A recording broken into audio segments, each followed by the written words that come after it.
ہمارے حضرت والد صاحب اللہ اکبر ندوے پڑھانے کے لیے جاتے تھے گھر سے تقریباً 2-3 کلومیٹر پر، پیدل جاتے تھے اور پیدل آتے تھے۔ راستے میں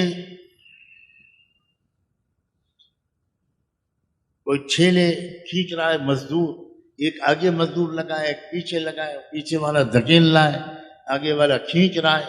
راستے میں ایک دریا، اس پر پل پر چڑھائی۔ اب وہ مزدور جان لگا رہا ہے، پسینے پسینے ہوئے جا رہا ہے۔ اکثر میں دیکھتا تھا، چھوٹا سا بچہ تھا جو مجھے والد صاحب لے کے جاتے تھے،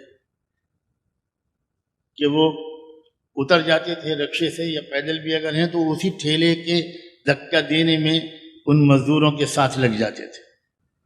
اب وہ بیچارے مزدور ہاتھ جوڑتے تھے، بابا بابا بابا بابا بابا یہ تو ہمارا کام بابا۔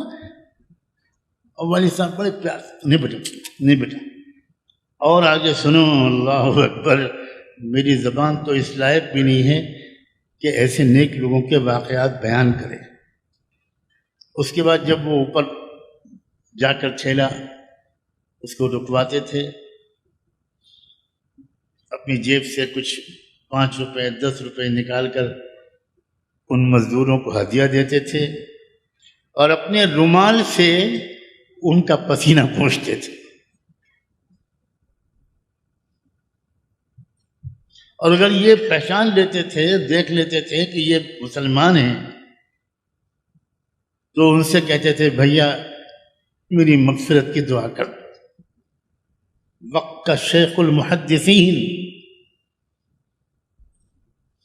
علامہ انور شاہ کشمیری کا شاگرد رشید، جس پر اس محدث اعظم کو فخر تھا،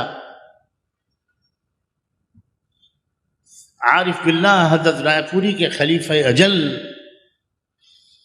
حضرت مدنی اور حضرت مولانا الیاس کے آنکھوں کے تارے اور علم و فضل کے آفتاب، 100 کتابوں کا مصنف، مزدور سے کہہ رہا ہے میری مغفرت کی دعا کر۔ کہتے تھے بہت سے وہ لوگ ہیں جو ولی نہیں ہیں، ان کو لوگ ولی سمجھتے ہیں، اور بہت سے وہ لوگ ہیں جو ولی ہیں، انہیں کوئی ولی نہیں سمجھتا۔ ولی کو پہچاننا یہ وہی شخص پہچان سکتا ہے جس کو اللہ نے وہ روحانی نظر دی ہو۔ وہ کہتے تھے بھائی بیٹا تم جوا بھی کھیل سکتے تھے، چوری بھی کر سکتے تھے، تم یہ سب کرنے کے بجائے ٹھیلا کھینچ رہے ہو گرمی میں، اس کا مطلب ہے تم حرام کمائی نہیں کھاتے۔ جو حرام کمائی نہیں کھاتا اس کی دعا قبول ہوتی ہے۔ بیٹا میری مغفرت کی دعا ہے ہم میں کوئی جو مزدوروں پر یہ نظر ڈالتا ہوں؟